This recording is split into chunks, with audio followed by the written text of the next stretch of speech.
Hello friends, how are you? Welcome to Indira civil services with Anuj Patel. हम लोग बात कर रहे थे इंडियन कॉन्स्टिट्यूशन, इंडियन पॉलिटी, भारतीय संविधान, भारतीय राज्य व्यवस्था के संदर्भ में।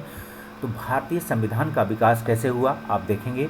कॉन्स्टिट्यूशनल डेवलपमेंट ऑफ इंडिया, इसमें भारत में जब संविधान लिखा गया था, इससे पहले भारत के संविधान का कौन कौन पार्ट जो डेवलपमेंट के रूप में सामने आ चुके थे, क्योंकि हम जब 1947 में देश स्वतंत्र हुआ, इससे पहले हम क्या थे, ब्रिटिश कॉलोनियन के हिस्सा थे। तो आप देखेंगे कि जो है ब्रिटिश शासित राज्य में रह रहे थे, औपनिवेशिक शासन में रह रहे थे। तो कहीं ना कहीं उन्होंने भी कुछ आपके लिए धीरे धीरे जो है कार्य किए हैं, डिसेंट्रलाइजेशन की प्रक्रिया अपनाई गई है। आप देख सकते हैं इस संदर्भ में कि क्या क्या कार्य किए हुए हैं। इंडियन कॉन्स्टिट्यूशन में, इंडियन पॉलिटी के संदर्भ में, भारतीय संविधान, भारतीय राज्य व्यवस्था में आप देखेंगे जो कॉन्स्टिट्यूशन डेवलपमेंट ऑफ इंडिया, इसमें आप देखेंगे यूपीएससी, सीएससी, यूपीपीसीएस 2021 के संदर्भ में कि क्या क्या एग्जाम हुए, और UPSC, CSC, UPPCS, other state PCS, pre cum mains के हिसाब से आप इसे देख सकते हैं। वनडे श्रृंखलाओं के संदर्भ में से देख सकते हैं। भारत के संवैधानिक विकास के क्रम में आप देखेंगे 1892 के जो अधिनियम में क्या क्या प्रावधान सरकार ने किए हैं, ब्रिटिश कॉलोनियन ने किए हैं। तो आप देखेंगे इस अधिनियम ने भारत में प्रतिनिधि, आप देखेंगे प्रतिनिधि सरकार की बात हो रही है पहली बार।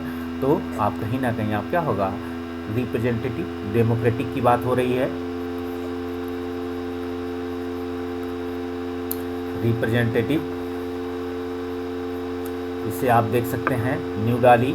इसके साथ ही आप देखेंगे केंद्रीय और प्रांतीय विधान परिषद के जो 2/3 में जो सदस्य थे वो क्या थे, एक समिति और परोक्ष रूप से जो है, अभी क्या थे, परोक्ष है, डायरेक्ट नहीं थे, तो परोक्ष रूप से इनडायरेक्टली चुनाव था, जो है चुनाव की बात हो रही है, प्रावधान किया गया था। और आप ये भी देखेंगे कि जिसे निकायों की सिफारिश पर की जाने वाली नामांकन प्रक्रिया कहा गया, जो विधान परिषद था। तो आप इसे देख सकते हैं कि निकायों की सिफारिश मतलब विश्वविद्यालय, जिला बोर्ड, न्यायपालिका, नगर पालिका, यही जो थे जैसे निकाय थे, लोकल बॉडीज थी, इन्हीं में क्या था, विधान परिषद के सदस्यों को शामिल किया गया है। आप ये भी देखेंगे कि विधान परिषद के सदस्यों को सार्वजनिक हित के विषयों पर प्रश्न पूछने की बात है, बजट पर बहस और वार्षिक वक्तव्य पर बहस करने की अधिकार दिया गया है।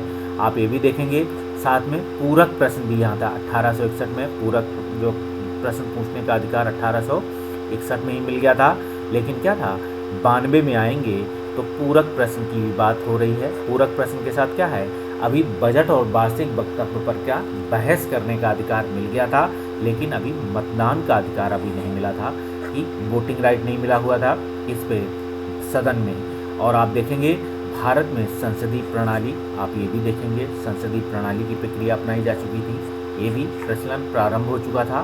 तो कुछ हद तक आप देखेंगे क्या था, ये भी परोक्ष की प्रक्रिया थी, अभी सीधे आप सीधे तौर पे नहीं था, इनडायरेक्टली कुछ लक्षण आप फीचर्स कहेंगे ये, ठीक है, ये फीचर्स जो हैं इसके, ये जो है कुछ आपको दिखाई पड़ने लगे थे, ये प्रारंभ हो गया था। इसके साथ ही आप देखेंगे तो 1892 के अधिनियम को, इसी बातों को देख करते हुए हमने आगे कार्य किया, आगे बढ़े। तो आप इसे देख सकते हैं। तो चलिए, आई होप आपको अच्छा लगा होगा पढ़ाया हुआ मेरा। तो प्लीज़ लाइक और सब्सक्राइब भी मी Indira civil services by Anuj Patel sir. Okay, bye bye.